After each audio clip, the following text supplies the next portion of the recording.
नमस्कार विद्यार्थी मित्रांनो, आजच्या आपल्या विज्ञान आणि तंत्रज्ञान भाग 2 विषयाच्या तासिकेत आपणा सर्वांचं स्वागत. आज आपण अभ्यासणार आहोत DNA ची प्रतिकृती. DNA म्हणजे deoxyribonucleic acid. Chromosomes are mainly made up of DNA. गुणसूत्रे मुख्यतः DNA ची बनलेली असतात. This acid was discovered by the Swiss biochemist Friedrich Mischer in 1869 while he was studying white blood cells.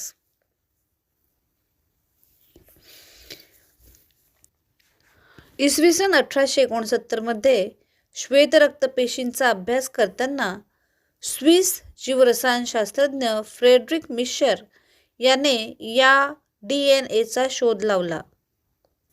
As this is present only in the nucleus of the cells, it was named first as nucleic acid.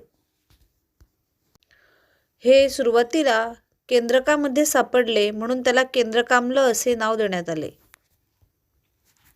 These are present in all organisms, viruses and bacteria to human beings.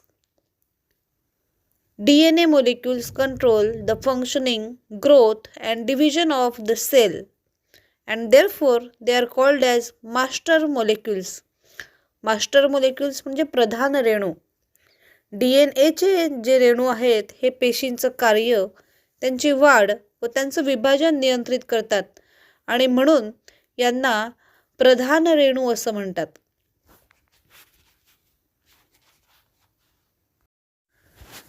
The structure of DNA molecule is the same in all organisms. In 1953, Watson and Crick produced a model of DNA molecule.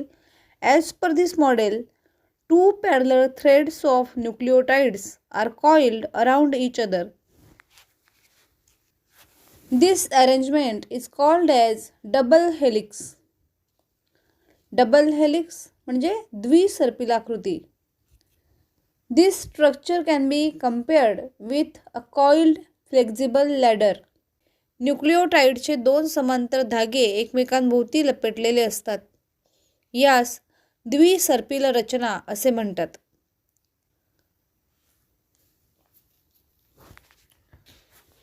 Each strand of DNA molecule is made up of many small molecules known as nucleotides. DNA रेणूतील प्रत्येक धागा न्यूक्लिओटाइड नावाच्या अनेक लहान रेणूंचा बनलेला असतो.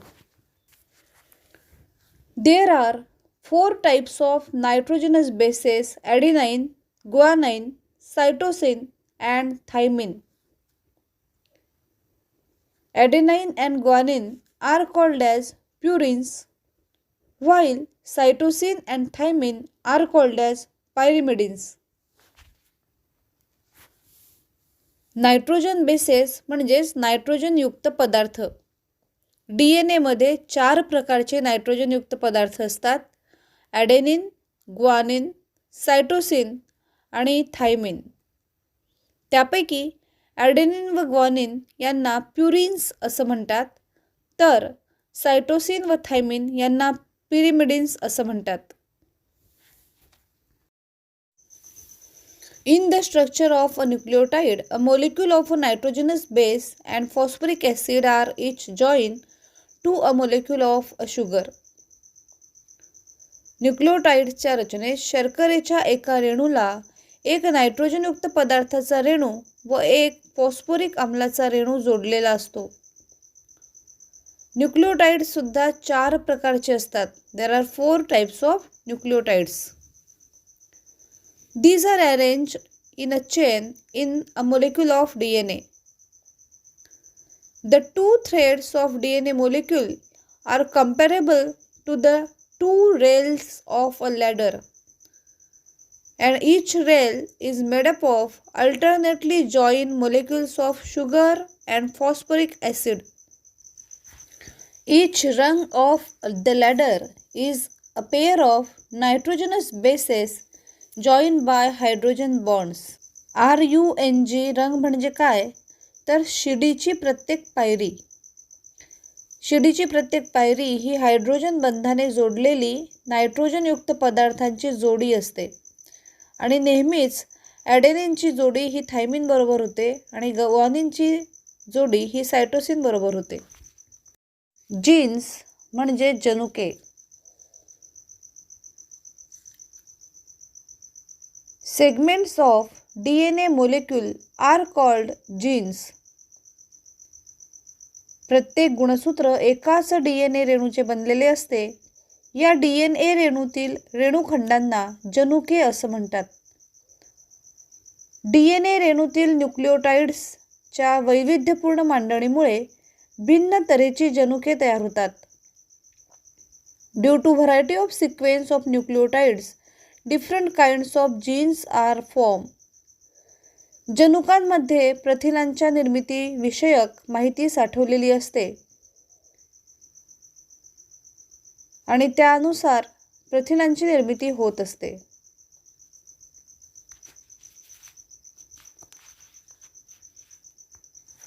Information about protein synthesis is stored in the genes. RNA म्हणजेच रायबोन्यूक्लिक acid. RNA is the second important nucleic acid of the cell. This is made up of ribose sugar, phosphate molecules and 4 types of nitrogen bases. These are adenine, guanine, cytosine and uracil. RNA हे दुसऱ्या प्रकारचे महत्त्वाचे केंद्रक आम्ल आहे.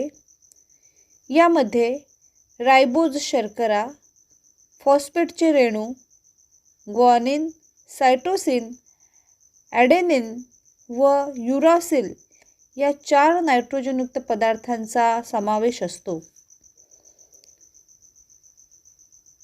According to function there are 3 types of RNA. कार्यानुसार RNAचे 3 प्रकार आपल्याला आढळतात. The first one is ribosomal RNA. It is also called as rRNA.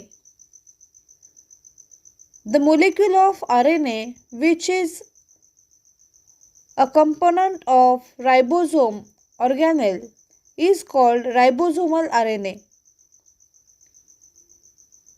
Ribosome अंगकाचा घटक असलेला RNAचा रेणू म्हणजेच rRNA किंवा रायबोसोमल RNA. याचं महत्त्वाचं कार्य काय, तर प्रथिन संश्लेषण म्हणजे प्रथिनांची निर्मिती. The main function of rRNA is to produce proteins or protein synthesis. The second type is messenger RNA. It is also called as mRNA. The RNA molecule that carries the information of protein synthesis from genes, that is DNA chain in the cell nucleus to ribosomes in the cytoplasm which produce the proteins is called messenger RNA. पेशी केंद्रामध्ये असलेल्या जनुकांमधील अर्थात DNAच्या साखळीवरील प्रथिनांच्या निर्मितीविषयीचा संदेश प्रथिनांची निर्मिती करणाऱ्या रायबोझोमपर्यंत पोहोचवण्याचा काम जो RNAचा रेणू करतो त्याला mRNA म्हणजेच मेसेंजर RNA असं म्हणतात. थोडक्यात त्याचं कार्य काय आहे, संदेश वहन करणे. आणि शेवटचा प्रकार आहे transfer RNA. It is also non as tRNA. The RNA molecule which according to message of mRNA carries amino acid up to the ribosome is called as tRNA or transfer RNA. mRNA वर असलेल्या संदेशानुसार amino आम्लांच्या रेणूंना रायबोझोमपर्यंत आणणारा R N एचा जो रेणू असतो त्याला transfer R N A म्हणजेच T R N A असं म्हणतात.